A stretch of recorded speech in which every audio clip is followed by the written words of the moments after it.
Hi there, my name is Dan, and welcome back to All One, the United Anatomy of Being. This is episode 23 called The Physical End, and I just want to take a little time to discuss the possibilities of the end of the universe, since we did spend a bit of time talking about the physical universe and the Big Bang, particularly as was needed to get a better understanding of the non-physical level of being. So before moving on to the next parts of this series and a better understanding of the mind and the heart and what all of this means for us, both individually and collectively as a species, let's just briefly discuss the potential future of this entire physical universe. So scientists have put forth three possibilities for the future of our physical universe. The first theory purports that the gravitational force or uniting energy is stronger than the separating energy, and gravity then will eventually pull everything in the universe back together. This example is like throwing a ball in the air.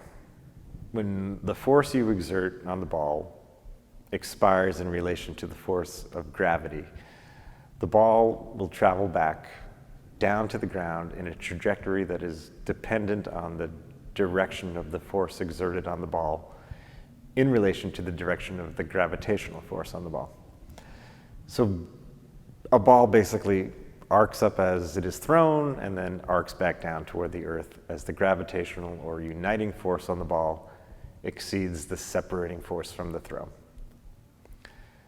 This creates curvature as opposed to a linear separation and return, which is a critical concept of which to be aware, and is the physical level effect from the ultimate balance of separating and uniting energy. Curvature, it's really important, and again, curvature is created from this balance of separating and uniting energy. And as the Big Bang separated and everything that physically exists in the universe was sent out in every direction from a single event, the path of it coming back together as the gravitational or uniting force exceeds the separating force would have curvature and look something like this in a two-dimensional representation. The second theory is that the separating force of the Big Bang is critical enough and, in simple terms, strong enough or balanced enough compared to the gravitational force or the uniting energy to keep these energies in balance and create a constantly balanced universe that will remain in existence forever. Scientists theorize that in this scenario, the universe would just barely expand forever. This example is like sending a rocket into space that has just enough energy not to fall back to Earth, but also not enough energy to travel beyond Earth's gravitational pull, and then remains in perpetual orbit around Earth. The third theory is that the separating force or energy of the Big Bang is stronger than the uniting gravitational force, and the universe would continue expanding forever into such extreme separation that eventually everything in physical existence would become so separated from anything and everything else. As already discussed, in this scenario, the same feeling of loneliness, boredom, or unhappiness would eventually exist, because in this scenario, eventually nothing could be experienced. The universal adventure and creation of something different and new beyond the one, but from the one, that was created by the continual reuniting after the complete separation at the time of the Big Bang would cease to exist. Well, scientists can't prove any of these possibilities for certain because, first, we have not been around long enough to see these grand universal cycles, and second, we don't have the tools, at least not yet, to infer an irrefutable determination of which possibility is most probable. However, as already demonstrated, if one looks at all the cycles we can observe or witness in the universe, none go on perpetually without cycling the circular manner of the models repeated quite a bit in this series already. Physical things just don't continue in linear patterns of motion perpetually, even though they may traverse through immeasurable circular cycles. When we throw a ball in the air, it doesn't just go on forever. There is always an eventual dominant, uniting, or gravitational force in existence which brings it back into union or reunion. When a plant separates from a seed from the ground, it doesn't grow bigger and higher indefinitely. It too returns back down to its source.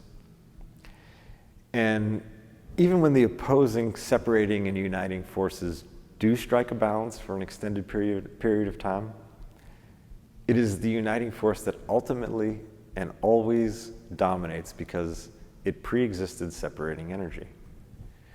We can send physical objects out into space beyond the gravitational pull of the Earth, and while it may seem that it would or could drift out perpetually into space, a gravitational or uniting force from something bigger will always and eventually pull it in either to itself or to an orbit of itself for some time until, even then, the gravitational force increases, thus pulling that object directly into absorption.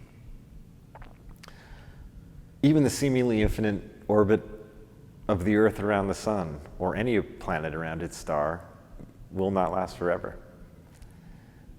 The source of the uniting gravitational energy all planets experience in our solar system will change. The Sun will change per its own cycling systems, and its gravitational energy will change too. For example, scientists are aware of the life cycles of stars and are quite certain that eventually the Sun's mass will increase, thus increasing its gravitational effect, and thus eventually drawing our planet and all planets into absorption. So it is true that humans can't prove for certain with the direct observational tools of our bodies and minds what will happen to the entire physical universe. However, by observing many of the other systems within the physical universe that we can experience, and understanding and accepting how they do function, believing that the universe will expand forever goes against the rest of the motion on the physical level, as much as thinking that human beings or any physical life in general simply goes like this, and then ends finitely, rather than traversing repeating cycles, albeit in some transformed state like this.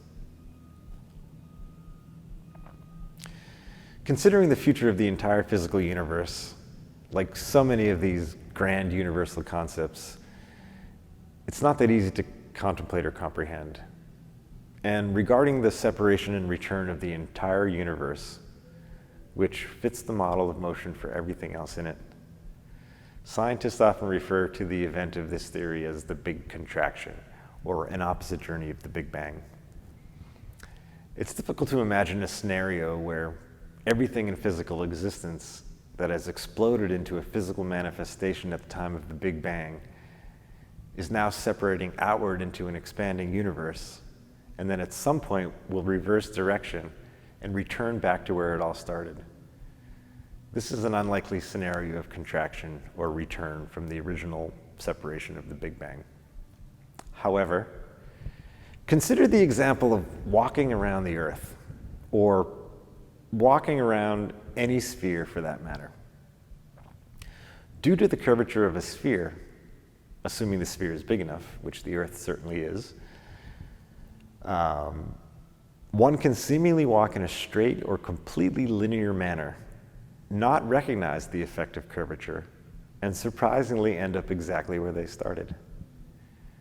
During the straight line trajectory, it may seem impossible to return back to where you started unless or until you understand the effect of curvature. And based on the observed motion of physical things in the universe including their circular cycles, the curvature in space and time, according to physicists, that is created by the interaction between the separating energies and the uniting or gravitational energies of the universe, and due to the unfathomable size and scope of the expanding universe, it is much more likely that while the universe may seem to have a continually expanding trajectory, it will eventually be curving back into itself and returning back to where it began unnoticeably, just like a human walking around the globe. But even this can only be inferred because no human will ever be able to directly experience a full cycle of the lifetime of our physical universe. Well, that is the end of this part called the body, the soul, and the whole. There's much more to come. In part 2, we'll be discussing the mind, the language of the body. And then again in part 3, we'll be discussing the heart, the language of the soul. And there's a lot more information to cover and a lot more puzzle pieces to assemble.